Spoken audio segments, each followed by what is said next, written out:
자, 이제 지적재능, 그러니까 우리가 IQ 쪽에, 그러니까 SQ는 본질적 교육이고, 내가 누군지, 왜 해야 되는지, 또 신앙, 하나님과의 관계, 그 다음에 EQ는 이제 인간관계, 만물과의 관계, 이런 관계적이고, 그 다음에 이제 지적재능, IQ 쪽은 이제 내가 해야 될 분야들에 대해서 이제 아는 거죠, 그거를. 그래서 아는 건데, 이 안다고 하는 것이 지식적 아는 것도 있고 기술적 아는 것이 있어요. 그러니까 지금 우리가 소홀하게 하는 게 기술적 아는 분야예요, 이게. 그러니까 지식적인 아는 거는 단계별로 해서 공부를 해서 어느 만큼 다 마치고 나오는데, 그 현장이나 그걸 사용하는 기술적 부분은 잘 모르는 거죠, 이게. 자, 그래서 이 지적 재능을 공부하기 위해서 필요한 게, 첫째는 왜 해야 되느냐는 거예요. 왜? 왜 해야 되는 거예요? 여태까지 했는데. 두 말씀이요. 네. 1장 28절. 창세기 1장 28절. 그리고 이제, 왜 해야 되는지에 대해서, 예수님의 목표, 그 다음에 또 성경이 보여주는 이유, 그 다음에 유대인들이 보여주는 이유, 그 다음에 교육이라는 단어가 보여주는 이유. 이게 이제 그 속에 교육을 왜 해야 되는지가 들어있는 거죠. 그 다음에 이제 누가 하는 거냐, 누가. 자기가 하는 거다, 자기. 결국 주도적으로 자기 스스로가 하지 않으면 안 된다. 그 다음에 이제 세 번째 영역은, 이 부분은 이제 개발의 영역이에요. 무엇을 할 거냐는 거죠. 무엇을. 왜냐하면 지적 재능을 개발해야 될 영역이 굉장히 많잖아요, 이게. 뭐, 그 중에서 어느 영역을 할 거냐. 이걸 이제 찾아가야 되는 거예요. 이걸 언제부터 찾아갈 거냐, 이거. 우리는 이걸 찾아가지 않고 그냥 덩어리로 그냥 공부를 해요. 덩어리로. 뭐, 교과 과목, 그냥 국영수부터 해가지고 몇 과목은 기본적으로 항상. 그러니까 내가 뭘 해야 될 거냐라는 것을 선택을 해서 그거에 따른 공부를 하는 게 아니고 그냥 덩어리로 시간 짜여진 대로 하는 거예요, 이게. 그러니까 다 해놓고 나서도 뭘 해야 되는지 몰라. 하고 싶은 게 없어. 이게 이제 지금 우리들의 교육의 현장의 문제점이에요. 그러니까 이거를 학교에서는 어쩔 도리가 없어요. 그렇다고 해서 학교를 안 보낼 수도 없는 거고, 뭐, 이거를 가정에서 홈스쿨을 하려면은 홈스쿨을 할 수 있을 정도의 또 부모가 교육이 돼야 되고, 또 이런 게 돼야 되는데, 또 대안학교도 역시 쉬운 게 아니에요, 이게. 그래서 결국은 이런 철학적인 부분은 가정에서 이루어져야 된다 하는 겁니다, 이게. 자, 영역이에요. IQ 재능 기술은, 개발은 기술적 학문적 교육이다. 창세기 1장 28절에 세상을 다스리기 위한 학문과 기술을 개발하고 연구하고 발전시키는 일이에요. 그렇다면은 하늘, 땅, 바다, 그 가운데 있는 생물, 식물 등 어느 영역을 전문적으로 훈련해서 그 영역을 통치할 거냐는 것이죠. 성경이 보여준 업무의 영역, 창세기 1장을 보면 하나님은 그분의 능력을 우리 안에 담으시고 이것을 사용할 영역을 말씀해 주셨습니다. 그래서 창세기 1장 27절 그리고 28절을 종합해서 이 안에 있는 영역을 정리를 해보면은 우선 종교적 영역이 있죠. 종교적 영역. 하나님과 하나 되어야 한다는 사실. 종교적 영역이에요. 두 번째는 인간, 가정의 영역이에요. 가정의 영역. 그러니까 유대인들의 그런 교육의 삶의 틀을 보면은 이 원리에 입각해 있어요. 인간이 개인적으로 하나님과의 관계. 그 다음에는 뭐가 됩니까, 이제? 가정이에요, 가정. 창세기 1장 28절은 가정이에요, 가정. 그러니까 세상에 다스리고 하는 세상에 나가기보다 가정이 먼저예요, 이게. 그러니까 가정에서 이 원리에 따라서 이제 이루어지는 거죠. 그래서 생육하고 번성하여 땅에 충만하라. 이 안에 크게 두 가지 영역이 있다. 하나는 생육 번성의 영역이고 가정의 영역이에요. 그러니까 이거를 굉장히 중요하게 여겨야 되는데 우리나라는 가정에 대한 개념이 지금 굉장히 희박해지고 있어요. 애들도 가정에서 해결하려고 하지 않고 바깥에서 해결하려고 하고 또 결혼하고 나서 신혼부부 때는 조금 부부 중심이었다가 좀 더 나가면 일 중심, 바깥의 중심이에요. 가정은 그냥 하숙집이야. 거기서 뭐 서로 치유하고 소통하고 뭐 이런 기능을 못 하는 거예요, 이게. 근데 뭐 유대인들의 사회 구조 자체가 그렇게 돼 있어요. 그래서 이제 집에 일 끝나면 집으로 바로 오죠. 남자도. 뭐 2차, 3차 이런 개념이 없어요. 그리고 와서 저녁 식사는 반드시 가족이 같이 하고 거기서 이제 밥상머리 교육이라고 하는 이런 것들이 이제 이루어지게 되는 거예요, 이게. 우리는 그게 잘 안 돼요. 그래서 국가적으로 뭐 52시간 뭐 해가지고 일찍 들어가라. 뭐 이제 이렇게 해서 하는데 사실 뭐 대기업이나 공무원들 위주지 일반인들은 뭐 쉽지 않은 이야기고 뭐 밤 9시, 10시 막 늦게 이렇게 그냥 막 다 서로 피곤해 지쳐서 뭐 거기서 뭘 할 수 있는 이런 것들이 아무것도 안 돼요. 그러니까 성경의 원리도 개인, 가정, 그 다음 바깥에. 네. 그래서 우리가 이제 가정학교에서는 가정 행복의 선언문도 만들고 또 가족이 가정을 중심으로 해서 살아가는 삶의 틀을 이제 만들어요. 그래서 아이들이 어렸을 때부터 토론, 뭐 문제 해결 전부 다 가정을 통해서 해결할 수 있도록. 그래야 이게 밖으로 안 샌다고요. 집안의 물이 밖으로 새면은 이거 안 되는 거예요, 이게. 근데 지금 우리 현장은 다 밖에서 뭔가 즐거움을 얻고 밖에서 뭔가 해결하려고 그러고 자기들끼리 해결하려고 그러고 가정은 그냥 대화도 없고 밥 차려놓으면 각자 알아서 따로따로 먹고 다 따로따로 살다가 따로 국밥이죠. 그러니까 어느 순간에 가면 이제 남남이야, 이제 다. 네. 예, 성경의 원리에 우리가 따라서 사는 그게 중요해요. 성경의 원리. 그 다음에는 이제 부부, 부모와 자녀의 영역, 또 하나는 인간관계의 영역, 남녀의 영역, 유아 청소년의 영역, 장년 노년의 영역. 지금 이 안에 복지도 들어있고 청소년 문제도 들어있고 자기가 가야 될 영역이 업무적 영역이 굉장히 많아요, 이게. 그 다음에 뭐 자연의 영역이 있죠. 자연환경, 물질의 영역, 땅, 바다, 하늘, 우주의 영역, 식물, 생물의 영역, 음식의 영역, 또 뭐 거주의 영역, 그 다음에 뭐 움직이는 생물들의 영역, 생물학이냐, 또 뭐 이런 거, 과학이냐, 만물의 질서 관리. 질서 관리가 결국은 뭡니까? 이게 네트워크 형성이에요, 이게 과학이고. 숨겨진 창조의 질서를 찾아내는 게 과학이고. 언어 영역.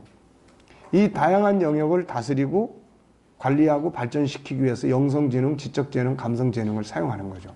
이 세 가지 재능을 얼마만큼 사용하는가에 따라서 같은 영역에서 일을 해도 차이가 나게 됩니다. 예를 들어서 내가 지금 먹는 음식 장사를 해요. 음식의 영역에서 나는 일을 하고 싶다. 이 분야에서 내가 다스리고 싶다. 음식의 영역.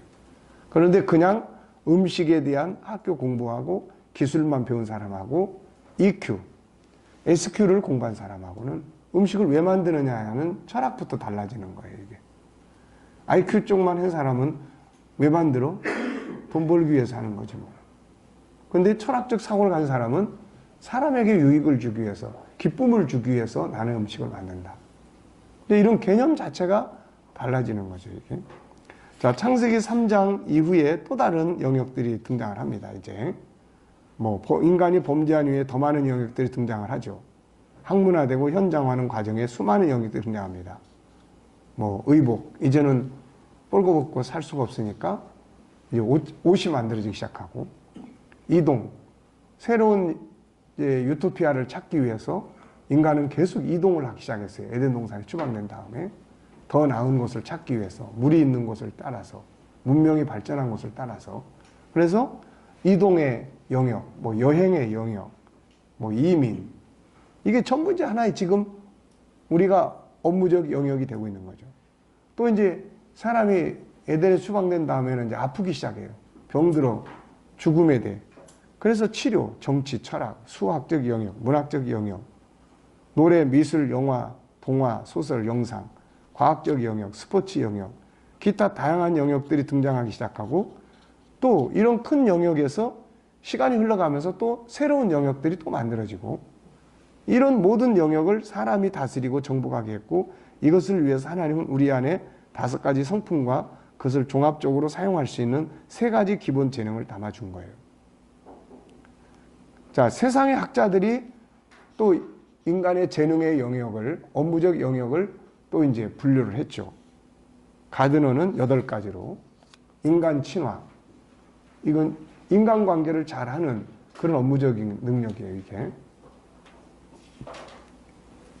또 자기 성찰 지능, 이거는 주로 이제 종교 쪽으로 일하는 그런 거죠.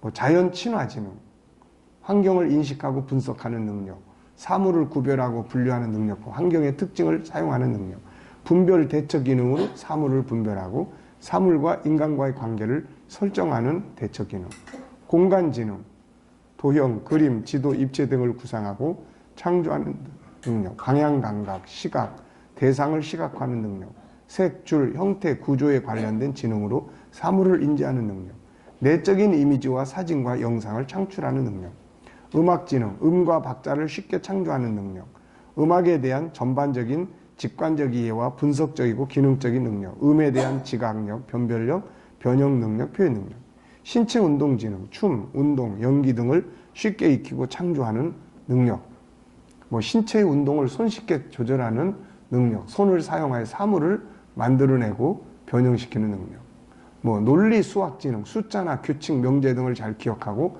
만들어내는 능력, 숫자를 효과적으로 사용하는 능력, 대상과 상징, 그것의 용법 및 용법 간의 관계 이해, 추상적 사고 능력, 문제 이해 능력, 언어 지능, 말 재주와 글솜씨로 세상을 이해하고 만드는 능력, 단어를 효과적으로 사용하는 능력, 단어를 이해하고 실용적 영역을 조작하는 능력.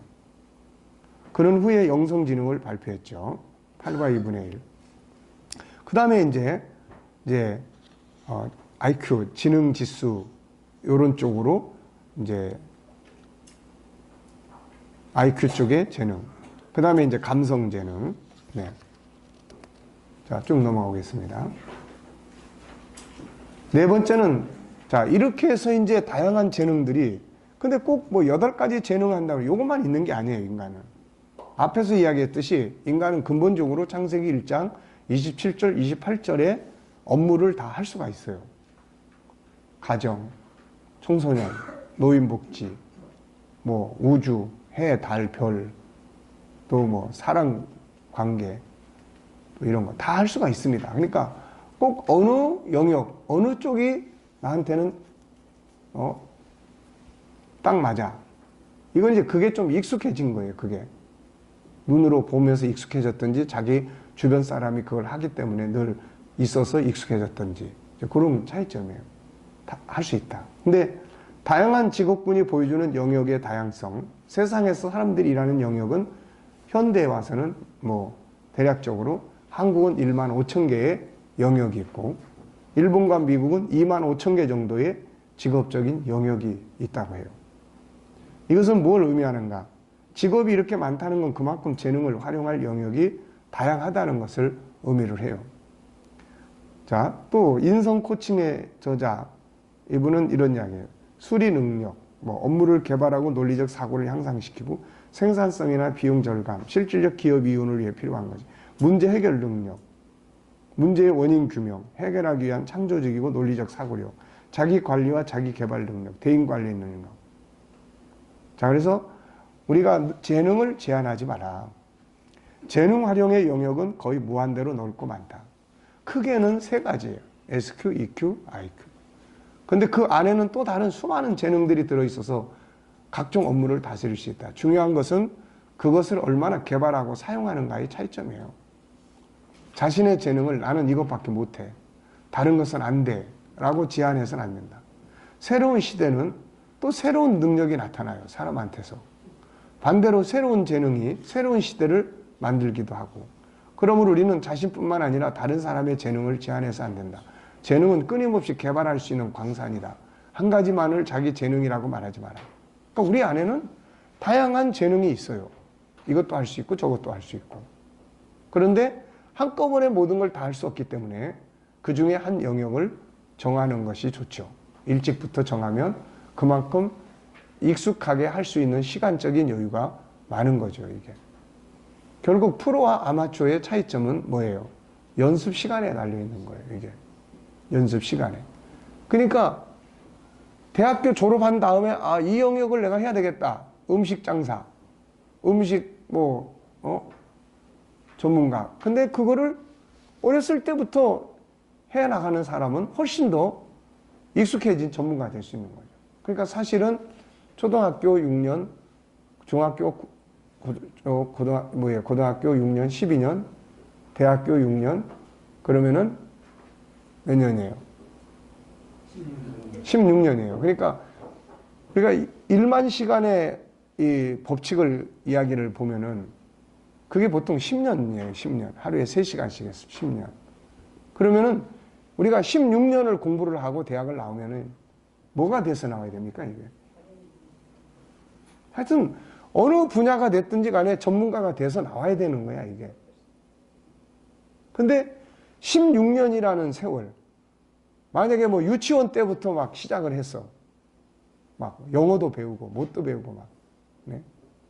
근데 16년이라는 세월을 졸업하고 나왔는데도 영어를 못해, 이거. 이게 과연 무슨 이런 교육이 있냐 말이에요, 이게. 네. 그러니까 지금 이게 뭐가 잘못된 거냐면은 자기가 어느 영역에서 어떻게 하고 싶은지를 우리는 너무 늦게 한단 말이에요. 너무 늦게. 이거를 어렸을 때부터 체크하고 찾고 그런 과정을 거쳐서 해보게 하고 경험하게 하면서 그 방향으로 공부도 하게 하고 이제 이런 쪽으로 가야 되는데. 자, 그래서 일단 인간은 다양한 재능이 안에 다 있습니다. 그래서 한 가지만, 난 이거 전공했으니까 난 이거 외에는 못해. 다른 거 쳐다보지도 않으면 안 돼요. 다른 것도 할 수 있어.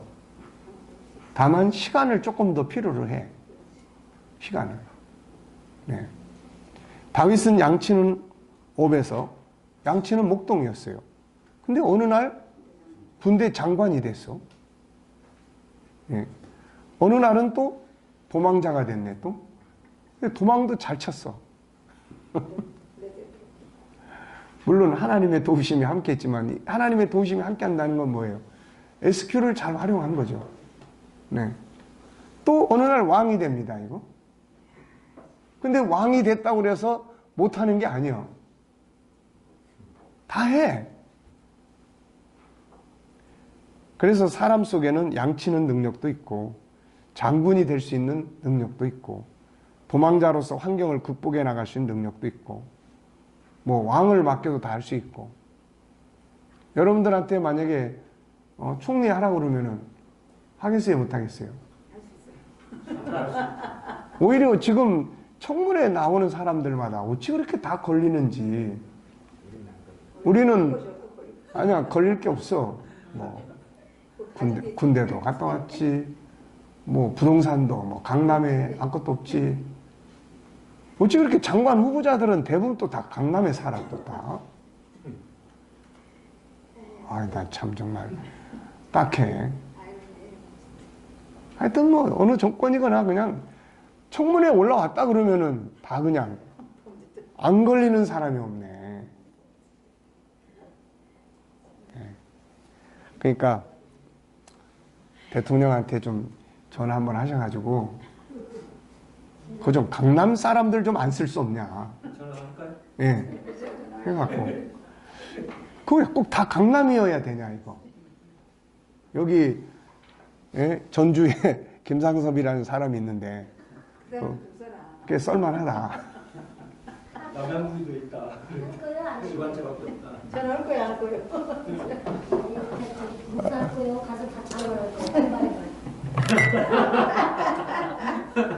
할 거예요? 갑자기 오늘 오라고 목사님 할 거예요? 장을 할 거예요? 딱 말씀하실 거예요? 선택을? 글쎄, 뭘 할 거예요? 두 개 다 할 수는 없어요. 그렇게 하면 되지. 뭐 두 개 다 할 수도 있지 뭐. 그런 능력이 있어요? 네. 투자했다가 또. 자, 요셉도 마찬가지예요. 그는 아버지의 극진한 사랑을 받으며 성장한 철 모르는 소년이었는데 노예로 팔려갔어요.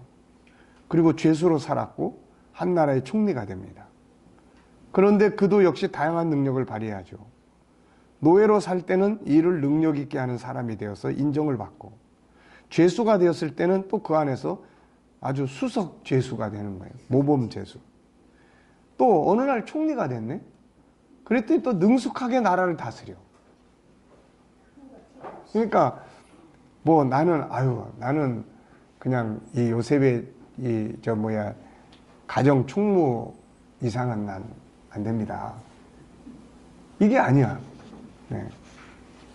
사람 속에는 이처럼 다양한 능력이 들어있다. 우리 안에 재능이 한 가지만 있는 게 아니기 때문에 다양한 환경에 부딪히면 그 환경을 극복하고 감당하고 해결할 수 있는 재능들이 들어있다. 그러므로 어떤 환경이든 간에 본인의 마음의 자세에 따라서 재능의 창고가 문이 열리고 그 위치, 그 환경을 다스릴 수 있는 능력들이 나오게 된다. 그러므로 우리는 이런 말 조심해야 돼. 나는 배운 게 이거밖에 없어. 나는 다른 거 할 줄 몰라. 아무래도 내 재능은 이거밖에 없는 것 같아. 나는 안 돼. 나는 못해. 이런 말들은 내 안에 있는 다양한 재능의 능력을 제한시키고 또 재능의 문을 닫아버리는 결과를 가져옵니다. 다음의 말씀은 이걸 분명하게 보여주죠. 바울 사도도 뭐라고 이야기해요? 비천에 처할 줄도 알고 풍부에 처할 줄도 알고. 네. 그러니까 내게 능력 주신 자 안에서 내가 모든 것을 할 수 있다. 네. 우리 안에 이렇게, 그래서 우리 아이들이 이런 능력의 원천에 대해서 이해를 해야 돼요.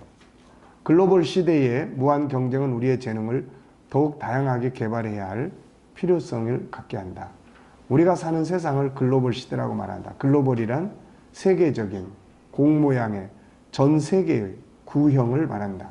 곧 세계화를 의미한다. 우리는 모두 세계 속에 살고 있고 무한 경쟁 속에 살고 있다. 이제 어떤 일을 할 때도 우리나라 사람과만 경쟁하는 게 아니고 다른 나라 사람들과 경쟁을 해야 되는 시대를 살고 있다. 이제 구직자들은 같은 지역의 사람들끼리만의 경쟁이 아니라 글로벌적인 경쟁을 하게 되는 거죠. 비행기 타고 다른 나라에 가서 치료받고 올 수 있는 시대. 자기 업무를 국내 사람이 아닌 국외 사람이 처리해주는 시대. 해마다 100만 명이 넘는 미국인들의 세금 환급 업무를 인도 회계사들이 처리한다. 기업의 입장에서는 영국의 회계사들을 고용하는 것보다 이렇게 하는 편이 훨씬 비용이 적게 든다. 외국 회사들이 우리나라에 들어와서 같이 경쟁하고 우리나라에서 다른 나라의 업무를 맡겨 처리할 수 있는 시대를 살고 있다. 따라서 현 시대는 그 어느 때보다도 인간의 재능 개발의 필요성을 가지고 있다. 하나님이 하나님께 영광을 올리고 세상을 다스리라고 주신 이 소중한 재능을 성경에 한 달라도 받은 사람처럼 땅속에 묻어두고 살아서는 안 된다. 안에 있는 소중한 재능들을 열심히 개발해서 하나님을 섬기고 아래로는 세상을 다스리고 개인적으로는 글로벌 시대에 세계가 필요로 하는 사람들이 되어야 한다. 그러니까 게으름의 핑계가 너무 많아요. 게으름 핑계가. 내가 어떤 업무 영역을 하더라도 시간 나는 대로 다른 쪽의 업무들을 또 배우거나 공부할 수 있고, 그러면 그것이 한 가지 업무에 대해서만 공부하는 것보다 다른 쪽의 업무들을 배우고 공부를 하면은 훨씬 플러스가 됐을 때 효과적인 발전을 만들어내는 거예요, 이게. 네 번째, 업무 영역에 대한 선택. 이렇게 다양한 업무 영역들이 있는데 우리가 어느 영역에서 재능을 개발해서 활용할 것인가는 자신의 선택이에요. 그리고 이걸 선택할 수 있도록 돕는 것이 부모입니다. 네, 부모예요. 가구 쪽이면 일찍 선택을 해서 그쪽 분야의 지적 재능을 훈련한다면 훨씬 효과적일 수 있다. 그래서 미리 이 업무적 영역을 선택하기 위해서 적성 검사나 진로 코칭 등을 통해서 확인하려는 노력은 중요하다. 또 하나는 주어진 현장에서 자신의 지적 재능과 감성적 재능을 개발해서 변화를 주고 발전을 만들어 갈 수 있다. 물론 이때 하늘의 자원인 영성 재능 개발 역시 중요하게 개발해 갈 수 있어야 한다. 어떤 형태가 되었든 업무형이 선택되었다면 이제 세 가지의 재능을 개발해서 사용을 해보자. 그러니까 내가 가야 될 업무적 영역을 선택을 하는 게 중요하고 거기에 세 가지. 이 많은 영역에서 내가 할 수 있는 또 해야 할 하고 싶은 영역은 뭔가. 어떤 영역이 더 가치가 있고 더 행복하고 아름답게 살 수 있는 영역인가. 자, 첫 번째는 뭐예요? IQ 쪽이에요. 두 번째는 뭐예요? 이거는 SQ 영역이에요. 어떤 것이 더 가치가 있고 더 행복하고 아름답게 살 수 있고 이걸 생각할 줄 아는 사람은 더 나은 업무를 선택할 수 있어요. 같은 시간 같은 노력을 기울였을 때 어떤 영역이 더 많은 이익을 창출할 수 있는 영역일까? 자, 미국의 권투 그 뭐죠? UFC인가? 그 뭐예요? UFC. 예. 자, 예를 들면 이런 거예요. 유대인들은 직접 자기가 몸으로 주먹질해서 돈을 버는 것보다 그 뛸 수 있는 기능을 만들어. UFC의 기능을. 그것도 아마 유대인들이 했을 거예요. 그것도. 그러니까 그런 구조예요. 직접 뛰어서 돈 버는 거는 자기 몸으로 해야 되는 거고 그거보다는 머리로, 지혜로 해서 그런 기관을 만들어서 뛰게 만들어줘. 그 사람들이 돈을 더 많이 버는 거예요, 이게. 그러니까 예를 들면 이제 그런 구조예요. 그런 생각이라고, 이게.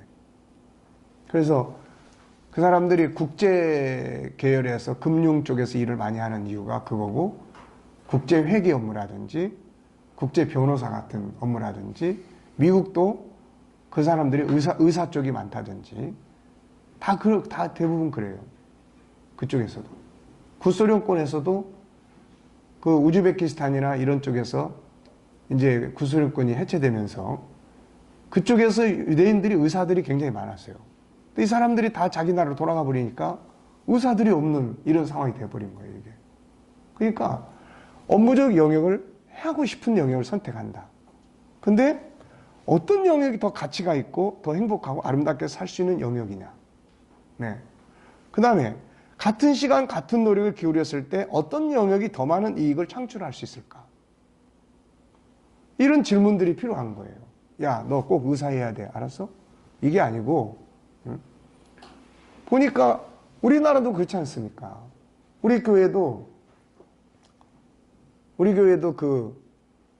참 권사님 가정에 아들이 둘이 있는데 참 모범적이고 참 성실한 애들이에요.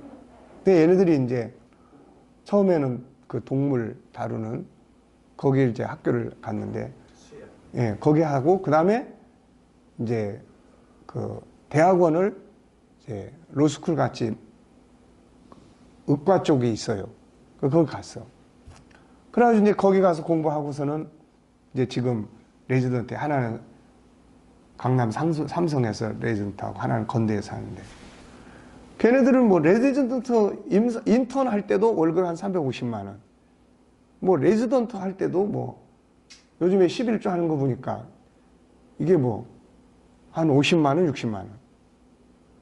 그 이제 전문의가 되면은 이제 뭐 그렇죠. 한 1,000만 원 이상 이렇게 되는 거예요, 이게. 자, 또 다른 애들 이렇게 보면 이제 뭐 어디에 취업했다고 그래도 뭐 200만 원, 뭐 많으면 300만 원. 그러니까 이제 유대인들의 개념은 그런 거예요, 이게. 그런 거. 그러니까 요 세 가지 질문을 아이들한테 꼭 하세요. 꼭 하셔야 돼요. 이걸 스스로 항상 생각할 수 있게끔 뭘 하고 싶으냐, 어떤 분야에서 일을 하고 싶으냐. 결국에 공부는 세상을 다스리는 거고 세상을 다스린다는 건 일이고 결국 일하기 위해서 공부하는 거예요. 그럼 어떤 일을 하고 싶은 거냐? 그러면 결국 일이라는 것은 경제예요, 경제. 유대인들은 경제를 장악하는 것이 세계를 장악하는 거다. 그 원리를 가지고 있어요. 그래서 어려서부터 경제 원리를 가르치는 거예요. 경제 원리를. 그러니까 같은 일을 해도 똑같은 시간 일을 해도 어떤 것이 더 수익에 창출할 수 있느냐. 수익을 더 창출을 해낼 수 있다면 그만큼 더 여유 있게 세상을 살아갈 수 있고 남을 도울 수 있고, 그 사람들은 그래서 기부하기 위해서 더 많이 버는 거야. 기부하기 위해서. 자, 그래서 뭘 하고 싶으냐? 업무 영역에 대한 선택. 본장 첨부로 가든의 적성검사. 우리가 이거 저기에서도 있었죠. 부모교실인가에도 넣어놨어요. 또 인터넷에 적성검사 관계된. 이런 걸 이제 부모가 가정에서 애들하고 수시로 해봐야 돼. 수시로. 이걸 뭐 학교나 이런 데서만 해보라고 할 일이 아니고, 부모가 아이하고 같이 인터넷 속에 들어가지고 아이에게 맞는, 초등학교면 초등학교 때 적성검사 다 있어요. 그다. 예. 우리 어른이 들어가려고 하니까 안 되더라고. 그건 애들이 자기의 신분을 해서 들어가는 거야. 이제. 중학교면 중학교 때 뭐 다 있습니다. 그래서 여기 사이트 다 적어놨으니까 이런 걸 어렸을 때부터 계속 하면서 자기가 좋아하는 쪽을 찾아가고 해보고 싶은 걸 찾아가고 이렇게 해야 되는 거지. 그 다음에 이제 각 분야에서의 재능 개발의 성공자들. 우리가 보통 재능 개발, 기술 개발이라고 하면 음악, 스포츠, 스마트폰이나 자동차 등 눈에 보이는 것들만 생각하기 쉬워요. 근데 그 사람들은 눈에 보이는 이런 것보다 보이지 않는 네트워크, 이런 쪽에 더. 네. 그러니까 그런 쪽에서 탁월한 능력을 발휘해서 더 많은 엄청난 돈을 벌어가는 거죠. 네. 이런 눈에 보이는 것들만이 아니라 보이지 않는 분야의 개발도 엄청나게 많다. 오히려 지금은 눈에 보이는 개발보다 보이지 않는 것들의 개발을 통해서 더 큰 경제적 가치를 창출하는 사람들이 많다. 다음에 사람들의 예를 보자. 구글의 시스템. 이 회사는 시스템을 개발해서 세계를 그 안에서 하나로 만들었고, 물병 하나 만들어서 팔지 않았지만 시스템 구축을 통해서 엄청난 경제적 가치를 창출해내죠. 데일 카네기의 인간관계. 이 사람은 뭐 물건 만들어서 파는 사람이 아니에요. 철강왕 데일 카네기는 철강 만들어서 팔았지만, 데일 카네기는 인간관계학을 연구한 사람이다. 그래서 이 사람은 이걸로 성공한 사람이고, 내 안에 잠든 거인을 깨워라 저자 앤서니 라빈슨은 자기 개발이에요. 이 사람은 고등학교 때부터 자기 개발에 관심이 많았어요. 그래서 아르바이트 해가지고 돈 벌면은 자기 개발 세미나라는 세미나는 다 쫓아다녔어요, 이 사람. 네. 그래서 성공한 거예요. 자기 개발이라는 거예요. 여기에 뭐 물건 만들어서 뭐 있습니까, 이거. 네. 이 사람 한 번 만나서 1시간 상담을 하면 300만 원 내야 돼요, 300만 원. 네. 새로운 의약품, 뭐 삼성의 반도체, 스마트폰 개발, 현대 자동차, 애플의 스마트폰 개발, 이런 분야는 눈에 보이는 제품들을 개발해서 성공하죠. 앞으로 인간은 인공지능, 사물 인터넷 등을 비롯해서 더욱 놀라운 기계들을 만들어낸다. 중요한 건 모든 제품은 점점 인간에게 가까이 다가가고 있죠. 인간성을 부여하려고 하고 있어요. 그래서 우리 이 G7을 만약에 공학도가 공부를 한다면은, 그 공학하는 애들이 G7을 응용한다면 제품을 만드는데 훨씬 인간적인 어떤 부분을 담아낼 수가 있어요, 이게. 네. 그래서 인문학과 이 뭡니까? IT가 결합하는 것이 굉장히 중요해요. 인문학과 IT가. 지금은 그게 필요해요. IT만 해가지고는 기계만 만들어. 인문학을 하면은 인간성을 그 기계 속에 담을 수가 있다고, 이게. 그래서 이런 분야들이 필요한 거예요, 이게. 그 다음에 또 이런 하이클래스적인 것만 생각을 하면 안 돼, 또 이게. 그럼 밑에서 여기가 또 이제 만만치 않은 거야. 오히려 우리가 블루오션이라는 게 있어요. 블루오션 들어봤죠? 그 블루오션이라는 게 뭐예요? 사람들이 보지 못하는 시장이야. 사람들이 보지 못하는 어떤 기회의 현장이에요, 이게. 그걸 봐야 돼. 근데 오히려 지금은 위에 쪽보다는 아래쪽에 블루오션이 더 많아. 지금은. 그래서 나는 이제 가끔가다 그 대학교 졸업한 애들, 뭐 백화점이나 이런 데 가서 뭐 일하면서 뭐 150만 원, 200만 원 월급 받는 애들한테 부동산을 전공을 해봐라, 부동산 전공을 해봐라. 예? 왜냐면은 우리 교회도 보면은 부동산 물론 사업을 하시면서 아까 그 의대 이제 걔네들 부모가 부동산을 해요. 근데 이 사람들은 이제 부동산을 해서 뭐 관리비나 이런 거 내기 전에 계약한 것에 11조를 내요. 그러니까 뭐 다 월급 받아내는 개념이 아니고 자기들이 남편하고 아내가 둘이 하는데 이 사람들 보통 한 달에 11조를 최소한 아무리 못해도 한 달에 100만 원씩 해요. 최고 못할 때도. 그리고 그 사람 보통 200만 원, 뭐 250만 원. 하여튼 매달 그래요, 매달. 그러니까 남편하고 아내가 아주 협업이 잘 돼 있어요. 아주. 그러니까 그걸 좀 더 젊은 사람들의 가치를 담아가지고 그렇게 한다면. 근데 안 해, 그런 거. 젊은 애들이 그런 거 하려고 그러니까 안 한다고. 이런 것들이 사실 기회의 시장이잖아요, 기회. 여기 보면 뭐, 김밥, 또 뭐, 어떤 사람 묵장사, 골프공, 족발, 짜장면, 만두, 찐빵, 길거리 스테이크, 이거 다 텔레비에서요, 다 소개한, 뭐 1년에 10억, 뭐 한 달 매출이 호떡 장사 해가지고 5천만 원. 이거 다 그런 사람들이 다 이게.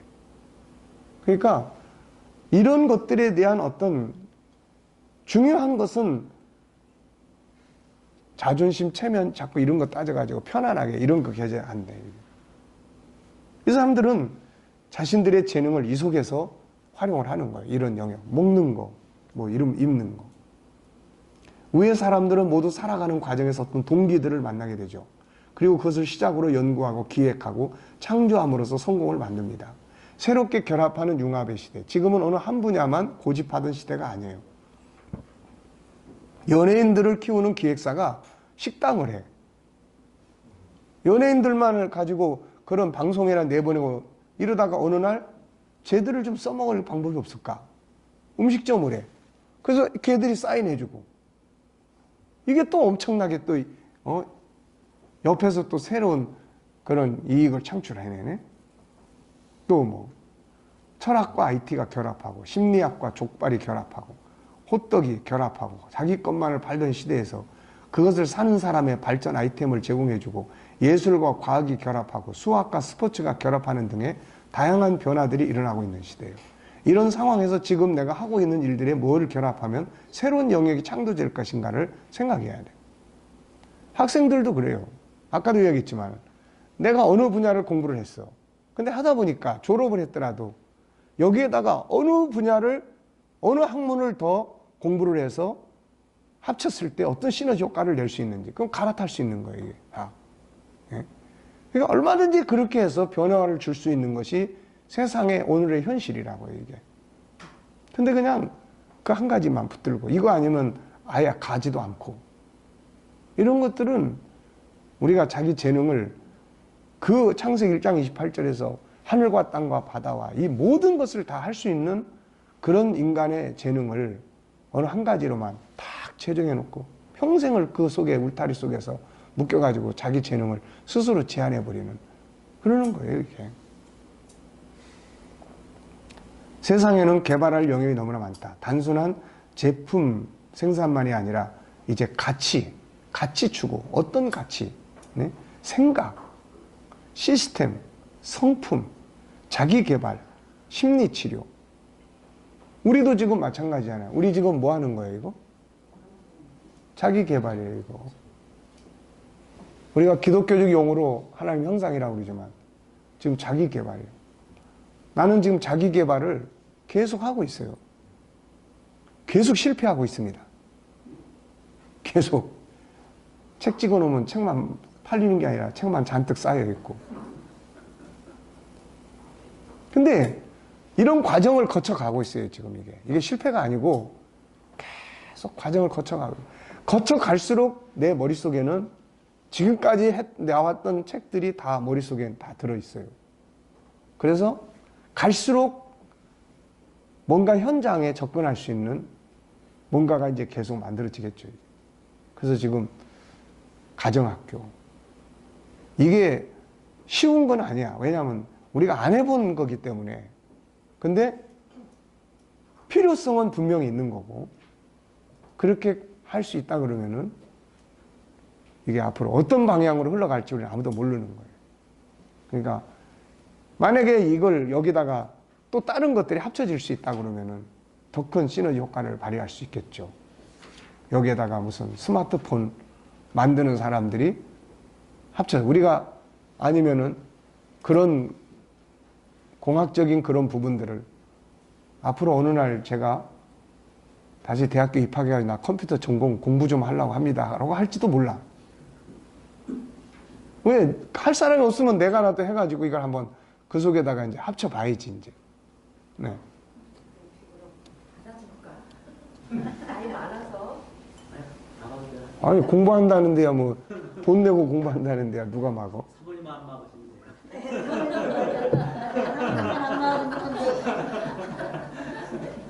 네. 우리 장로님 연세를 보면은 얼마든지 시간이 많죠. 그렇잖아요. 장로님 이제 80 다 돼 가시는데 우리는 뭐 65이니까 대학을 공부해도 4번은 더 해도 되죠. 네.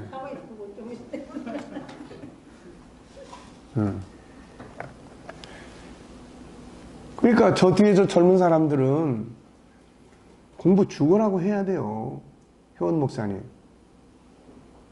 열심히 하고 있대요. 죽으라고 해야 된다고. 신학생들이요, 우리 목회자들이 공부를 안 해. 공부를 안 한다고. 그러니까 사회적 리더십이 없어요. 신학교, 그냥 어떻게 해서 신학교 맞춰가지고 나와가지고, 그냥 목사 한 수 받고. 옛날에는 괜찮았는데, 지금은 리더십이 있어야 돼, 리더십이. 그래야 그 주변에 사람이 모이는 거예요, 결국은. 그러니까 공부를 해야 된다고요. 꼭 신학교라고 해서 신학 공부만 이거 아니고, 심리학도 하고, 교육학도 하고, 컴퓨터. 필요하면 게임도 공부하고. 게임 공부해 놓으면 게임에 미친 애들을 붙들고 씨름할 수가 있는 거야, 이제 얘네들. 자기보다 더 게임을 다 잘해봐. 다 형님, 그러고, 그 앞에 다 엎드리지, 이게. 게임 습관화된 애들을 뜯어 고치려면 걔네들보다 게임을 잘해야 된다니까요. 잘해야 너 게임에서 나하고 나한테 해서 지면 너 이제 이거 시간 줄여서 너 해. 알았어? 이제 이러면 꼼짝 없어. 네. 그러니까 게임에 습관된 애들 뜯어 고치려면은, 예. 우리 교회도 게임 프로가 있어요. 얘는 지금은 안 해. 어느 날 고등학교 하면서 졸업하면서 나 이제 게임 고등학교 들어가서 한 달에 삼성에서 주는 50만 원씩 받고 공부를 했는데 어느 날 안 한다고 손들어 버리고, 그리고 이제 독하게 해가지고 걔는 대학교에 갔어. 그 올해 졸업하고 이제 취업 준비 중인데, 예를 들어서 이런 애들이 게임하는 애들한테 이야기를 하면 우리가 이야기하는 것보다 훨씬 잘 먹혀들죠. 네. 그렇습니다. 그러니까 열심히 공부를 해야죠. 공부하다가 하나님이 오라고 그러시면 이제 가는 거니까. 가치, 생각, 시스템, 다 이게 지적 재산이라는 말을, 옛날에는 그런 게 없었잖아요. 근데 지금은 지적 재산이라는 말이에요. 예. 그러니 얼마나 좋은 세상에 살고 있습니까, 이게 우리가. 심리치료, 코칭, 멘토링 등 보이지 않는 영역에서 개발할 영역이 엄청나게 확대되고 있다. 이런 세상에서 하나의 길만 보고 가서는 안 된다. 물론 어떤 분야는 이제 달인이 되기까지는 최소한 10년, 20년, 30년의 시간이 필요하다. 그러나 재능은 한 가지만 있는 게 아니라 다양한 재능이 우리 안에 있으며 개발할 영역 역시 하나만 있는 게 아니라 수많은 영역들이 있다는 걸 알아야 된다. 무엇보다 세상은 다양하게 변해가고 있다. 이런 속에서 고정관념을 가지고 공연히 환경 탓하고 사회 구조를 탓하고 금수저 은수저 하면서 가부지도 않은 길을 포기하는 것은 어리석은 일이다. 글로벌 시대에 걸맞는 안목을 가지고 세계 속에서 내가 뭘 할 것인가를 연구할 수 있어야 한다. 이 외에도 뭐 종교, 정치, 과학, 기계, 시스템 등 수많은 영역에서 자기의 지능 재능, 감성 재능, 영성 재능을 개발해서 성공한 사람들은 성경이나 세상에서도 수도 없이 많은 걸 우리는 알고 있다. 중요한 것은 이 재능들은 모두 어떤 환경이나 업무적 영역을 만났을 때 개발되고 있다는 점이다. 아래는 세계 경제 포럼이 선정한 미래 경쟁력을 갖추기 위해서 필요한 능력 10가지와 점점 가치가 떨어진 능력 10가지다. 지난번에 우리 김 목사님이 나한테 보내준 건데 여기다 실어놨어요. 가치가 올라가는 능력, 이제 이런 것들이 앞으로 더 올라간다는 거죠. 이게 분석적 사고와 혁신, 능동적 학습과 학습 전략, 창의성, 독창성, 추진력, 기술 디자인과 프로그래밍, 비판적 사고와 분석, 복잡 문제 해결 능력, 리더십과 사회적 영향력, 감성지능, 추론 문제 해결과 추상화, 시스템 분석과 평가. 앞으로 이런 분야들이 발전할 수 있는 영역들이라는 거죠. 가치가 떨어지는 능력, 손재주, 지구력과 정확성, 기억력, 언어 능력, 청력, 공간 지각력, 재무, 자원관리, 기술 설치와 유지보수, 읽기, 쓰기, 수학, 능동적 청취, 인사관리, 품질관리, 안전관리, 조정, 시간관리, 시각, 청각, 연설 능력, 기술 이용, 모니터링, 조정. 특징이 뭐예요, 이게? 위에 거하고 아래 거하고. 보면은 위에 거는 뭔가 이 정신적인 것이 많고, 아래는 주로 손이나 또 뭐 이렇게 통계적인 거. 결국 이런 건 이제 기계가 다 대체한다는 거죠, 이게. 지금 우리 자녀들이 받고 있는 교육은 미래에 어떻게 될 것인가? 사라질 것들인가? 제대로 필요한 건가? 애가 지금 수학을 잘해. 근데 이거 수학을 잘한다고 마냥 좋아할 게 아니야. 앞으로 이게 수학 쪽에서는 기계나 컴퓨터가 훨씬 더 인공지능이 더 활성화될 수 있으니까, 이게. 아이가 나 아나운서 할 거야. 근데 요즘에 중국 같은 데 보면 말이에요. 인공지능 아나운서가 나와가지고 방송을 해. 야, 그 참. 예, 물론 딴 사람의 얼굴을 그대로 이제 허가를 받아가지고 승인을, 허락을 받아서 이제 그대로 만들어서 이제 하는데. 얘네들은 뭐 24시간 밤낮 없이 앉혀놓으면은 뭐 계속 하니까. 피곤하다도 안 하고 뭐 노조도 안 하고 뭐 연금도 안 주고. 우리나라에 그 AI 의사가 있습니다. 의사가 진찰 진단을 합니다. AI 의사. 부천 쪽에. 아, 그래요? 그것이 수십 년간 한 전문의보다 진단들이 훨씬 더 없어요. 96.7인가 그래요. 오진율이 거의 없어요. 이게 참 이제 앞으로 해먹을 게 없네. 목사도 나오고 중도 나와가지고 아니. 다 설계하고. 근데 이 정신 세계는 앞으로 그 AI가 대체하기 힘든 영역이에요. 지난번에 말이에요. 일본에서는 인공지능 스님이 나와가지고 강론을 하더라고. 그리고 그 앞에 가서 스님들도 다 엎드려서 절하고 다. 야, 웃기대. 근데 이 안에 들어있는 지식이 더 많으니까 사람보다 그 인공지능이 불교의 법문이나 이런 거 더 많이 암송하고 이런 건 더 뛰어나죠, 이게. 그러니까. 앞으로 본질적인 건 더 이제 그러니까 결국은 뭐가 살아남냐면은 응용 능력이에요. 응용 능력. 응용 능력. 집어넣어서 통계를 내는 건 걔네들이 더 빠르고, 응용하는 거. 안 들어있는 거를 이것과 이걸 어떻게 응용해서 사용을 할 건지, 이런 부분들. 네. 근데 중요한 건 그거예요, 그러니까. 어느 시대나 걔네들이 나와도 또 새로운 영역들이 또 만들어지는데, 그런 새로운 영역들을 능동적으로 풀어갈 수 있는 응용 능력이 얼마큼 크냐는 거예요. 이게 주도적인 거고, 이게 감성적인 거고, 이것들이 창의적인 거고. 이제 그러니까 지금은 이제 그런 부분들이 발전을 해야 된다는 이야기죠. 지금 부모가 성공했다고 하는 아이들의 미래는 전혀 다르다. 어쩌면 지금 한창 가장 좋은 성적으로 나타나고 있는 지식들이 미래에 모두 없어질 수도 있다. 중요한 건 어느 시대 어떤 상황에서도 대처할 수 있는 능력을 길러주는 것이다. 관계 창의력, 올바른 가치 등.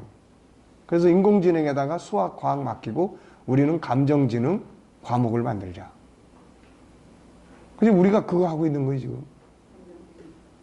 우리가 감성지능, SQ. 결국 이거예요. 인공지능 재앙인가 축복인가? 로봇이 사람 대체 일자리가 80%가 없어진다는데 사회 협약이 필요하다. 이젠 인간이 이걸 절제하지 않으면 안 된다는 거예요. 20년 이내 지금의 직업 중 많게는 80%, 작게는 50%가 사라진다. 10년 안에 현존 기업의 40%는 사라질 거다.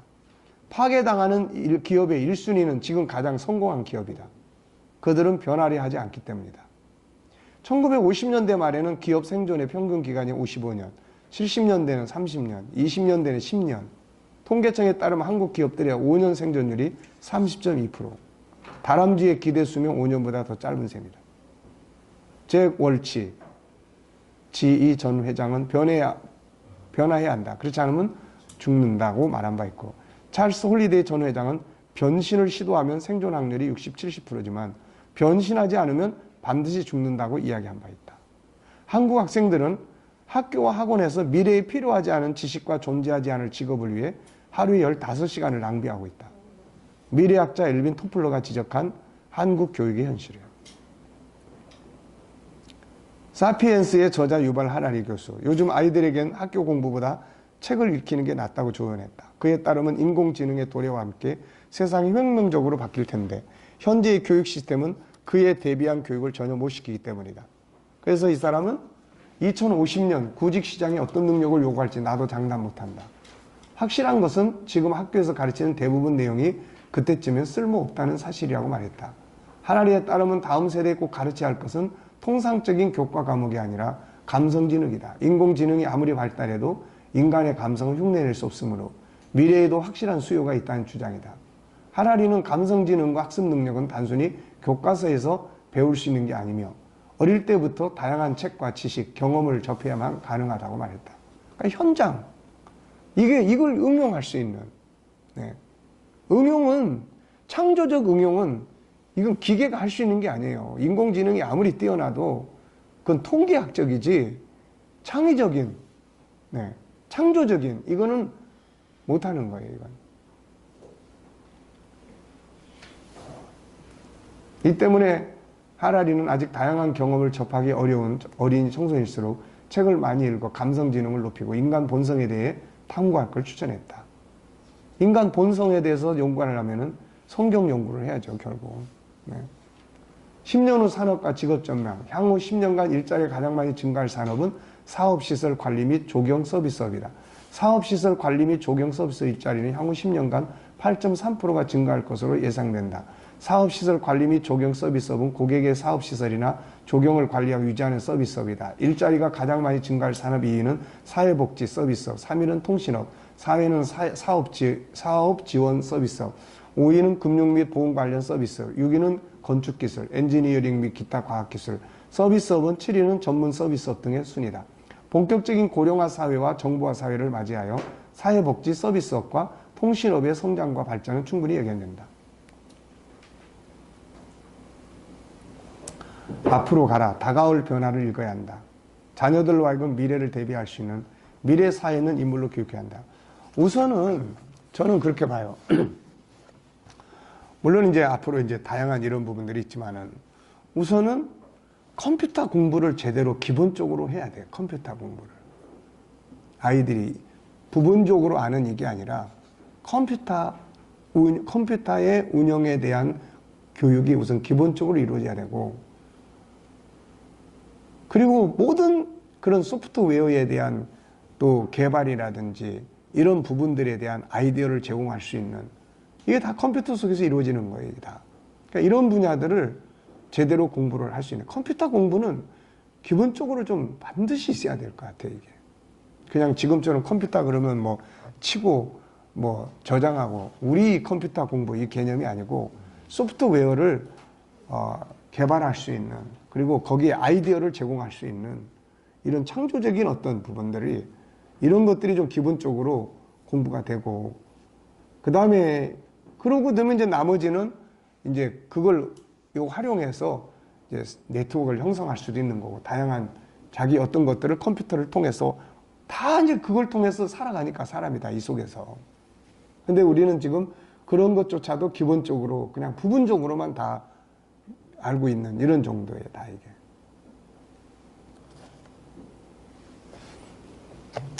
자, 반드시 이대로 되는 것은 아니지만 시대가 흘러가면서 문명이 발전하며 사용되는 재능들은 다양하게 바뀔 수밖에 없다. 시간을 전략하기 위해 폭넓은 직업군들을 이해하고 있는 것도 중요하며 시대의 흐름 속에 사라질 수 있는 것들과 새로 등장할 수 있는 것들을 예측해 보는 것도 중요하다. 그리고 갈수록 지식적인 것들보다는 지혜적인 것들이 더 중요하며 기계적인 기능보다는 인간성을 나타낼 수 있는 재능들이 더 많이 필요할 것이라는 것을 유념해야 한다. 자, 이제 중요한 건 이거예요. 이제 영역을 찾는 거죠. 일단은 장점을 찾아서 풀어가기. 이 많은 영역들 중에 과연 내게 맞는 영역, 내가 가장 잘할 수 있는 영역, 그리고 가장 가치 있고 행복하게 살 수 있는 영역, 같은 시간이지만 더 많은 이익을 창출할 수 있는 영역은 과연 무엇일까? 이것을 찾기 위해서 할 수 있는 일들이 과연 뭘까? 그러려면은 아이들이 학교에서 공부하는 것들이 지금 어디에서 어떻게 사용이 되고 그것이 어떤 이익을 창출해내고 있는지를 파악할 수 있는 이런 이제 대화들이 나눠질 수 있어야 되겠죠. 아이들이 지금 학교에서 공부하고 있는 과목들이 그렇잖아요. 그게 어느 정도 공부하고 있는 것들이 어디에서 어떻게 사용이 되고 있는지에 대한, 그래서 이런 부분들에 대해서 대화할 수 있고 토론할 수 있고 사용되고 있는 영역을 찾아가 볼 수 있고 거기서 더 변형시킬 수 있는 게 뭘까? 지금은 요 지식을 요 상태로만 쓰고 있는데 이거를 좀 변화시켜보고 바꿔본다면은 어떻게 할 수 있을 것인가에 대한 이런 부분들. 네. 자, 장점을 찾아서 풀어가기 위한 과정 9개. 장점 찾기, 선포하기, 정보 습득하기, 관리, 활용하기, 실패 과정 통과하기, 더 연구하기, 반복 훈련 습관하기, 시간 채우기, 인내하기. 자신의 장점을 프로한 사람들을 다른 말로 뭐라 그래요? 전문가, 달인이라고 말합니다. 이들은 자기들의 장점을 프로하여 그 분야에서 제일 가는 사람들로 자신을 만든 사람들이에요. 세상은 달인, 전문가를 필요로 하고 있기 때문이다. 세상에 아무리 살기 어렵고 취업이 어렵다 해도 어느 분야든지 자기 장점을 훈련시켜서 프로화시킨 사람은 어디서나 필요한 인재가 될 수 있다는 점을 명심하자. 오늘날도 수많은 사람들이 어렵다고 말하지만 그 가운데 달인들은 소위 말하면 대박을 터뜨리면서 성공적인 삶을 살아가고 있다. 먹는 음식들, 달인, 이거 우습게 보면 안 되잖아요. 이건. 하나님은 이미 이런 사실을 말씀해 주셨다.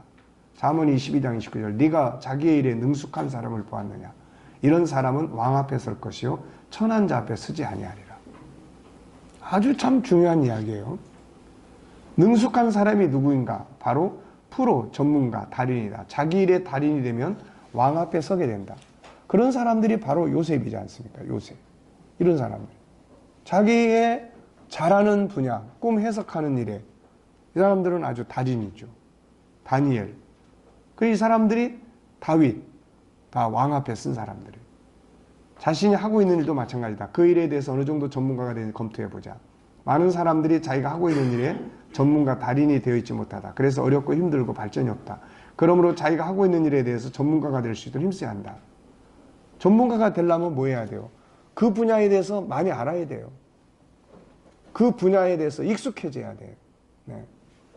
그 분야의 책들을 많이 보는 게 중요하고, 한국의 전문가가 되려면 한국과 관계된 책을 많이 봐야 되고, 한국을 와서 직접 경험해야 되고, 부딪혀야 되고, 이렇게 되죠. 그 분야의 경험자들을 배우는 게 중요하고, 끊임없는 변화를 추구하고, 다른 분야를 알고 그 분야에 접목할 수 있도록. 네. 한 분야만을 하고 하지만 거기에 플러스 시켜야 될 분야들이 굉장히 많죠. 예를 들어서 우리 설교자들이 만약에 스토리텔링이나 이런 쪽에 공부를 좀 더 한다면 훨씬 더 설교를 재밌게 하실 수 있을 거란 말이에요. 또 우리가 만약에 컴퓨터에 그런 네트워크나 이런 걸 형성하는 공부를 우리가 해서 할 수 있다면은 이거를 훨씬 더 컴퓨터 속에서 사용할 수 있는 이런 것들이 더 활용할 수 있는 능력들이 더 커질 수 있을 거고요. 달인, 사전은 이렇게 써놨어요. 널리 사물의 이치와 도리에 정통한 사람이나 특정 분야에 통달하여 남달리 뛰어난 역량을 가진 사람. 이제 자기 장점을 풀어가는 과정을 위에 도표를 바탕으로 정리해보자. 장점 찾기. 가장 중요한 건 자신 속에 들어있는 장점, 잘하는 일, 정말 하고 싶은 일을 찾는 일이에요. 감사한 것은 세상에 태어난 모든 사람은 서로 다르며 다르다는 것은 바로 각자의 장점이 있다는 말이다. 마르틴 부버라는 사람은 조물주가 이 세상 사람들을 똑같이 창조했다면 그와 같은 낭비는 없다라는 말을 했어요. 이 말을 사람은 누구나 다르게 태어났고 저마다 잘하는 것이 다르다는 말로 해석할 수 있어요. 여기서 잘하는 것 또는 앞으로 잘할 수 있는 것을 적성 뭐라고 쓰는 거지? 이게 적성 XX 적성검사라고 말합니다. 물론 사람은 자신의 노력 여하에 따라 어느 정도 적성과 재능을 향상시킬 수 있지만 조금 덜 노력해도 남보다 잘할 수 있는 저마다의 영역이 있어요. 적성에 맞는 직업을 선택했을 때 남보다 뛰어난 능력을 발휘할 수 있고 그 직업에서 행복감도 클 것입니다. 자기 장점을 찾는 방법은 다양하다. 위기 속에서 첫 번째로 반응하는 상태, 자기 장점을 알 수 있고 무엇인가 하고 싶은 갈망이 뛰어난 것들 속에서 장점을 찾을 수 있고 어렸을 때 친구였던 배우 맷 데이먼과 벤 애플렉은 10살 때 학교 식당에서 앞으로 연기 계획에 관해 의논했다. 피카소는 13살 때 이미 성인 미술 강좌에 등록했다.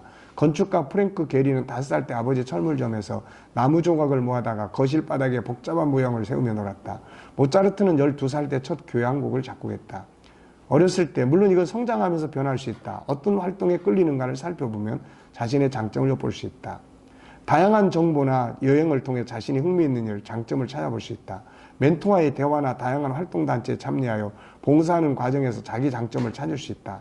자기 학습 과정에서 자기 장점을 찾을 수 있고 다양한 적성검사를 통해서 찾아볼 수 있다. 다윗처럼 자기의 직업에 충실하면서 자기 장점을 만들어갈 수 있고 그래서 장점을 찾고 싶은 사람은 무슨 일이든지 해봐야 된다. 가만히 앉아있는 상태에서는 자기가 뭘 잘하는지 알 수 없다. 생각 속에만 있는 것은 진정한 장점, 자기가 원하는 것이라고 말할 수 없다. 새로운 도전을 위해서 자기 적성을 찾아볼 수도 있다.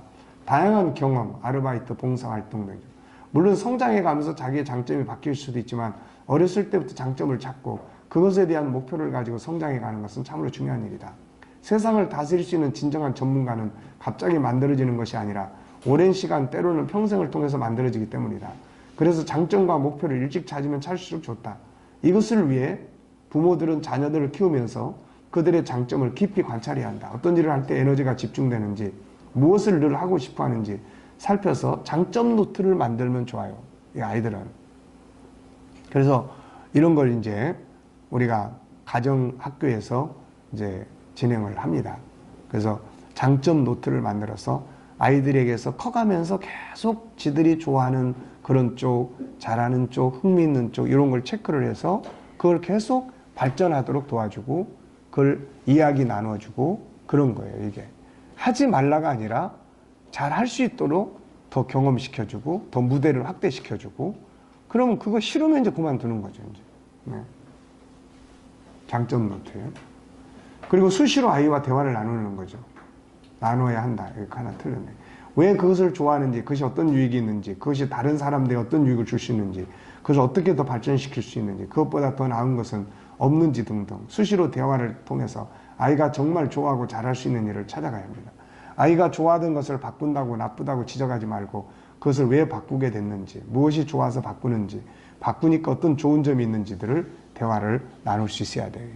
우리는 바꾸면은 그냥 찐득하게 못하고 바꾼다고 또 뭐라 그러고 또 새로운 거 한다고 그러면 또 지난번 것도 안 해갖고 또 새로운 거 하려고 그런다고 야단치고 이게 아니에요. 이게 그 야단칠 일이 아닙니다. 빌 게이츠는 하버드 대학을 다니다가 어느 날 공부 그만하고 실제적인 일을 하고 싶다고 아버지에게 말하고 그걸 실행하여 오늘의 성공을 이루죠. 참 웃기는 거 아닙니까 이게. 하버드 대학을 다니다가 아버지 저 이제 하버드 대학에서 더 이상 배울 게 없는 것 같습니다. 그리고 내가 하고 싶은 일 하고 싶습니다. 아버지 착오를 좀 제 사무실로 만들어 주세요. 우리 같으면은 야 무슨 소리 하고 있어. 이 대학 들어가려면 얼마나 힘들었는데 그래도 대학은 졸업을 해야지. 네. 근데 그 아버지도 또 그 사람들이 다 유대인들이다 보니까 그런 개념이 있어요. 그래서 그 아버지가 물어본 건 딴 거 없어요. 진짜 하고 싶은 일이냐 이걸 확인해라는 거예요. 네. 자, 찾은 장점이 현재 어떻게 사용되고 어떤 결과를 만들고 있는지 장점을 찾는 것도 좋지만 이게 어떻게 사용되고 있는지 파악하는 거예요. 장점을 어디에 사용할 수 있는지 사용할 수 있는 영역을 정리해보자. 사용하는 장점이나 기타 장점들을 어떻게 더 발전시켜 볼 수 있는지. 그러니까 내가 아이가 장점을 찾았어요. 그러면 이 장점에 대해서 확대해서 이야기 나눌 수 있고 이게 지금 어떤 영역들이 있는지 이런 건 이제 부모가 알아야 된다고 이거를. 모르면 이제 인터넷 통해서 그런 영역들에 대한 필요한 책들도 살펴보고 해서 대화하고 토의할 수 있는 네. 선포하기. 자기 장점이 발견되면 그것을 선포하고 말로 선포하는 표현하는 게 중요하다. 인간의 뇌 속에 230억 개의 세포가 있는데 그중 98%가 우리의 언어를 듣고 그걸 몸 전체의 세포에게 전달한다고 한다. 그러므로 내가 잘하는 장점을 속으로만 생각하지 말고 그것을 늘 선포하는 것이 중요하다.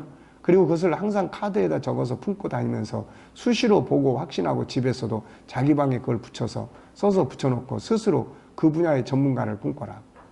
나의 장점은 이거다. 나는 이것을 잘할 수 있다. 나는 이 분야에서 최고가 될 것이다. 나는 전문가다. 정보 습득하기요. 나의 장점과 관계된 책들을 전부 읽어봐라. 그 분야에서 성공한 사람들의 책들. 우리가 뭐 100권이라고 이야기했는데요. 사실 어떤 한 분야에 대해서 책이 100권씩 나온 것도 별로 없어요. 보통 한 10권, 20권만 읽어도 뭐 그 정도 대해서 어느 만큼 다 알 수가 있어요. 거기다가 옆으로 가지가 뻗은 책들 뭐 한 50권, 뭐 60, 10권만 읽으면은 자기가 직접 공부하는 마음으로 읽고 정리를 하면은 그 분야에 대해서 다 강의할 수 있어요, 이거 다. 네. 그 분야의 책을 한 권도 읽어보지 않고 속으로만 그냥 난 이것이 좋아. 내 장점은 이거라고 한다면 그건 진짜 장점이 아니다. 진짜 장점이라면 알고 싶고 가고 싶고 해보고 싶은 본능이 나타날 것이기 때문이다. 가능하다면 나와 같은 장점을 활용해서 성공한 사람들 만나보고 이야기 들어보고 또 그들의 책을 보고 자기 관리하기, 장점을 발전시키고 싶다는 사람들이 매일 늦잠 자고 게으르고 게임에 시간 다 보내고 물론 뭐 그 분야, 게임 분야라면은 밤새도록 해야 되겠죠. 술 취하고 방탕한다면 그가 말하는 장점은 그냥 단순한 꿈에 불과하고 후에는 그것을 하지 못한 자신을 학대하고 다른 사람 세상에 대해 원망 불평하는 실패자가 된다. 자기 장점을 발견했다면 그것을 위해 자기 관리에 철저히 한다. 요셉은 꿈을 해석하는 장점을 가지고 있었는데 그가 이것을 전문화하기 위해서 얼마나 자기 관리를 잘했는지 알아야 한다. 그는 부지런했고 항상 하나님과 동행하며 영적 관리를 잘했고 정신적 세계를 맑게 했고 그것이 어느 날 필요할 때 확실하고 분명하게 사용함으로 성공할 수 있었던 거죠. 그래서 바울 사도는 목표를 가진 사람이라면 자기 절제에 힘써야 한다라고 이야기를 해요. 이기기를 다투는 자마다 모든 일에 절제하나니 그들은 썩을 승리자의 관을 얻고자 하되 우리는 썩지 아니할 것을 얻고자 하노라. 그래서 자기 관리, 절제, 활용해 하기. 어떤 것도 현장에 없는 건 무의미해요. 야고보 사도는 행함이 없는 믿음은 죽은 것이라고 증거했어요. 행동하기 위해서는 현장이 있어야 합니다. 나의 장점을 활용하기 위한 현장을 만들어라. 그것이 봉사든 아르바이트든 무엇이든지 우선 많은 월급, 좋은 대우가 아니더라도 자기 장점을 실행해 볼 수 있는 현장을 만들어야 해요. 현장에 없는 교육은 다 죽은 교육이에요. 유대인 사학가 아브라함 글로바드는 많은 사람들이 미국만 가면 행운이 굴러들어온다고 생각합니다. 하지만 저는 그렇게 생각하지 않습니다. 물론 미국이 이스라엘보다 넓기 때문에 그만큼 기회가 많습니다. 제 첫 직장이 음악과 관계가 있었다면 정말 최고의 행운이었겠지만 처음부터 그렇게 복이 굴러들어오지 않습니다. 저는 자선행사에 출연할 기회가 있으면 무료 치료니어도 마다하지 않고 노래를 불렀어요. 그러면서 조금씩 재능이 있다는 이야기를 들었고 음악과 관련된 일도 하게 됐습니다. 비록 무료 출연일망정 음악 지망생이었던 저에게는 1파운드의 황금과도 같은 행운이었던 셈이죠. 세상에 기적이란 없습니다. 설령 있다 하더라도 그냥 마냥 앉아서 기다린다면 초조해질 뿐입니다. 할 수 있는 일이 있다면 무조건 해야 합니다. 일단 하고 보는 것입니다. 그리고 아주 조금씩 반보라도 좋으니 현재의 상태를 개선할 수 있는 방법을 연구하십시오. 갑작스레 100보씩 나갈 방법은 없습니다. 우리는 청소년들이 아르바이트들 하잖아요. 여러분 요즘엔 뭐 아르바이트 하기도 힘든데 아르바이트를 하는 마음이 어떤 마음을 가지고 아르바이트를 할까요? 어떤 마음을 가지고? 자기 재능을 개발하겠다고 하는 마음을 가지고 아르바이트를 하는 사람이 얼마나 있을까요? 그냥 돈 필요하니까요. 그러니까 그냥 고생만 하는 거예요. 사실은 그게 자기 재능을 개발할 수 있는 기회임에도 불구하고 그냥 힘들게 그 돈 조금 받고 그냥 그러고 사는 거예요. 이게. 뭘 하든지 간에 그 속에서 나의 어떤 재능을 개발해 볼 수 있을 건지. 네? 뭐 예를 들어서 휘발유에서 주유소에서 일을 한다. 그러면 그런 분야를 연구해 볼 수 있는 기회를 갖는 거 아닙니까, 이게. 그런 분야를.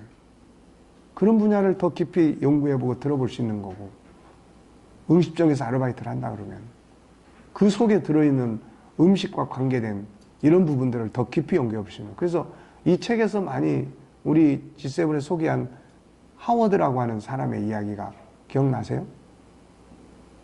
아이스크림 집에서 아르바이트 하던 청년이에요. 자기 친구들은 그냥 먹고 놀고 그러는데 자기는 학비가 없으니까 어쩔 수 없이 군내 가게에서 아르바이트를 하는데 얼마나 짜증이 나요. 그러다가 어느 날 좀 의미 있게 아르바이트를 할 수 있는 방법이 없나. 그래서 그때부터 이 사람이 아이스크림 속에 들어가는 성분을 연구를 하기 시작했어요. 근데 연구하다 보니까 그런 분야가 너무 좋은 거야, 이게. 그래서 대학을 그런 쪽으로 갔어요. 그 대학을 졸업하고 나왔는데 그런 분야에 대한 창업을 했어요, 이제. 그런데 마침 그때 정부에서 우유에 대한 어떤 성분 검사나 이런 것들을 지역에 창업하는 사람들한테 이제 줬는데 이 사람이 그걸 받아가지고 한참 미국에서 그때 당시에 미국 사람들을 취업하기 어려운 때에 대학 나와도 다 백수가 많은 그런 때에 이 사람은 자기 사업을 만든 거예요, 이게. 그러니까 우리가 뭘 하든지 간에 그거를 어쩔 수 없이 하는 그런 서글픈 인생이 아니라 그걸 통해서 자기 재능을 개발해낼 수 있는 그 속에서 뭔가를 연구해 볼 수 있는 이런 개념을 가지고 접근할 수 있어야 된다는 거죠, 이게. 장점이 있다면 그걸 사용해보라. 어떤 사람은 자신의 장점이 성실함이라고 했다. 그리고 그런 이 성실함을 삶의 환경에 적극적으로 사용했다. 성실하게 일찍 출근하고 업무에 대해서 성실하게 처리하고 틈나는 시간들을 공부에 활용하고 기술 자격증을 따고 그 결과로 처음에는 관리인으로 취업을 했는데 이 사람이 나중에 은행의 지점장이 돼, 이제. 네. 거리의 거린이 하버드 대학의 장학생으로 들어가. 성실함 때문에. 새벽마다 일찍 일어나서 쓰레기통 뒤져가지고 그런 책들, 버려진 신문, 잡지 이것들을 갖다 놓고 세밀하게 공부를 하는 거예요. 그래서 나중에 하버드 대학교에서 이 사람이 장학생으로 들어갔어요, 이거. 다 이거 실제 있었던 이야기들이에요. 그러니까 장점이 뭐예요? 전 좀 성실한 편입니다.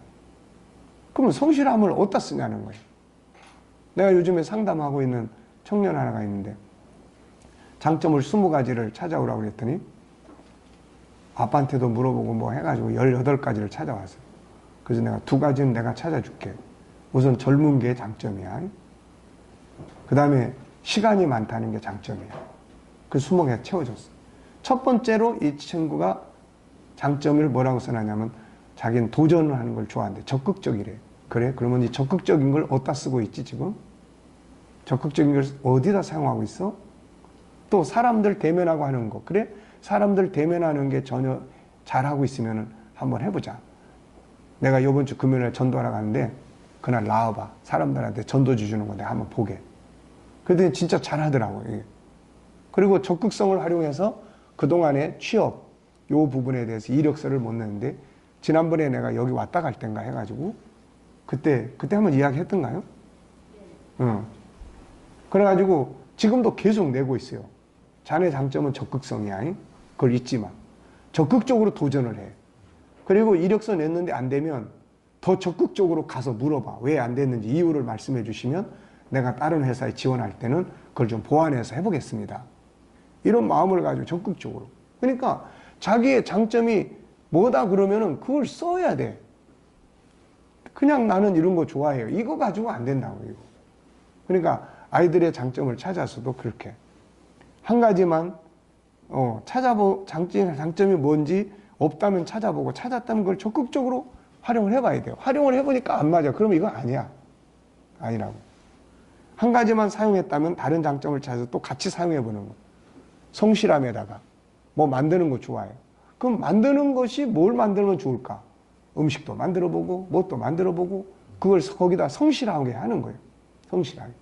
그럼 거기서 이제 뭐가 나와? 거기다가 한 가지 더 보태. 인간관계를 잘해. 그럼 내가 만든 걸 가지고 이제 사람들을 만나러 돌아다녀. 이 3가지를 활용을 하면 한 가지 장점만 할 때는 뭐예요? 만들기만 해. 근데 누가 사야지 이거를. 그러니까 그런 부분들이 필요한 겁니다. 다윗의 돌팔매의 장점과 프로와는 이스라엘을 난국에서 구원하고 보잘것없는 목동을 영웅이 되게 만들었다는 기억하자. 실패 과정 통과하기. 에디슨의 실패는 성공의 의미라는 말을 모르는 사람 없다. 그러나 이걸 믿고 행동하는 사람 별로 없다. 한두 번의 실패 앞에서 물러서기 때문이다. 실패 과정이 없이 달인이 되는 사람 없다. 수십 번, 수백 번, 수천 번을 실패해도 물러서지 않고 갈 때 그것이 익숙해지고 익숙해져서 달인이 되는 거다. 나의 장점을 활용할 때 반드시 실패 과정, 생각도 안 되는 과정, 이론대로 안 되는 과정을 거치게 되는 거예요. 이거 거치게 되는 거. 저도 지금 그런 과정을 열심히 거쳐가고 있습니다. 더 연구하기. 장점을 행동할 때 생각대로 되지 않을 때가 많죠. 그리고 실패할 때도 많아요. 이때 중요한 건 포기하는 게 아니라 문제를 분석하고 잘못된 걸 찾아내고 더 좋은 방법을 찾을 수 있어야 한다. 달인들의 특징이 이거다. 생각한 대로 되지 않았다고 해서 포기하는 게 아니라 더 좋은 방법들을 끊임없이 찾아야 한다는 점이다. 반복 훈련하기, 습관 들이기, 무엇이든지 한 번에 완성될 수 없다. 적어도 프로 하려고 한다면 수많은 반복 연습 훈련이 이루어져야 한다. 어떤 분야든지 적은 시간을 연습해 세계 수준의 전문가가 탄생한 경우를 발견하기란 힘들다. 이 문제를 놓고 20년 넘게 연구한 플로리다 주립대학 심리학 교수인 에릭슨은 여러 분야의 천재라고 불리는 사람들을 연구한 결과 평범한 사람과 천재를 가르는 비밀은 다른 것이 아닌 연습하는 시간에 달려있음을 밝혔다. 천재 바이올린 연구자는 일주일에 평균 24시간 연습에 매달리지만 평범한 사람들은 9시간에 그쳤다. 1만 시간의 법칙, 세계적인 경영사상가 말콤 글래드월은 어떻게 하면 성공할 수 있는가는 질문에 답하기를 당신은 당신의 일에 1만 시간을 쏟아부었는가? 아니라면 성공을 말하지 말라고 했다. 1만 시간이란 어떤 분야에 숙달되기 위해서 필요한 절대량을 말하는 것으로 하루 3시간씩 일주일 꼬박하고도 10년 하루 3시간 곱하기 365일 곱하기 10년 1950시간을 보내야 확보할 수 있는 시간이다. 20세에 이르기까지 연습한 누적 시간을 보면 천재들은 4,000시간 정도 누적 연습한 것으로 조사되었다. 결국 어떤 분야에서도 성공하고 인정받은 사람들은 모두 성실한 사람들이었다. 끊임없는 연습, 반복 연습은 나중에 몸에 밴다. 그래서 습관이 된다. 다윗이 물맷돌에 달인이 되기까지 얼마나 많은 반복된 연습을 했겠는가. 에디슨은 2399번의 실패를 거치고 2400번 만에 전류를 통해 타지 않고 빛을 내는 필라멘트를 만드는 데 성공했다. 그리고 그는 누구에게나 2400번의 기회는 있을 것이다 라고 말했다. 그는 배터리의 중요한 부품을 편리하고 간편하게 할 수 있는 대체품을 발명하기 위해 2만 번이나 실험을 계속했다. 어느 날 에디슨이 아무런 성과를 거두지 못하며 실험만 계속하고 있는 걸 보고 기자가 당신이 하고 있는 반복되는 실험이 시간 낭비라고 생각하지 않는가 물었다. 그러자 에디슨은 시간 낭비라니라고 반문하면서 전혀 시간 낭비가 아니라고 했다. 단지 전에 모르던 2만 개의 새로운 사실을 발견했다고 말했다. 이런 적극적이고 긍정적인 자세는 에디슨을 발명의 천재로 만드는 거죠. 인내하기, 시간 채우기. 역시 달인이 되기 위해서 해야 할 최종적 자세는 인내예요. 배달여행 전문 여행사 신발끈의 장영복 사장은 자신의 대학 시절 취미인 배낭여행의 업으로 이어진 사람이다. 여행을 업으로 삼아 여행사를 운영해온 지 20여 년, 과연 그는 하고 싶은 일과 해야 함의 일 사이의 틈을 어떻게 메워 성공을 거두고 있을까? 여행을 좋아하는 다른 친구들이 장 사장을 따라서 관련 여행앱에 뛰어든 적 없냐고 물으니 장 사장은 축구에 비유해 대답했다. 10번 슈팅을 시도하더라도 결국 골이 날 수 있는 건 한두 번에 불과합니다. 다만 누가 더 지치지 않고 공을 계속 차느냐, 중도의 주자의 차이가 있죠. 아무리 자신이 좋아하는 일이더라도 끈기가 없으니 나가 떨어지더군요. 자신이 좋아하는 일이라고 택했다면 다른 길을 넘보지 않고 배수진을 쳐해요. 그런데 취미를 직업으로 택한 사람들이 착각하기 쉬운 게 직업을 취미로 생각한다는 거예요. 그러면 백전백패합니다. 직업은 직업이거든요. 취미를 직업으로 삼는 건 좋지만 직업을 취미로 생각하면 곤란하죠. 여행을 좋아해 직업으로 택하고 싶다고 찾아온 젊은이들이 종종 있어요. 그런 친구들에게 말해주죠. 험한 일, 힘든 일을 오랫동안 배길 자신이 없으면 돈 벌어서 가끔 여행 즐기는 게 훨씬 낫다고요. 그러니까 취미가 직업이 될 수는 있어요. 근데 직업을 취미로 생각하면 안 된다는 거예요. 예수님은 우리에게 끝까지 견디는 자가 구원을 받을 것이라고 말씀하셨다. 그래서 예수님도 끝까지 견디는 자가 구원을 받아. 히브리 10장 30절 너희에게 인내가 필요하면 너희가 하나님의 뜻을 행한 후에 약속하신 것을 받기 위함이라. 자, 이제는 우리가 지적 재능을 개발할 때 왜 해야 되느냐? 누가 해야 되느냐? 그 다음에 뭐예요? 세 번째는 어떤 영역에서 전문성을 가지고 공부를 할 거냐는 거예요.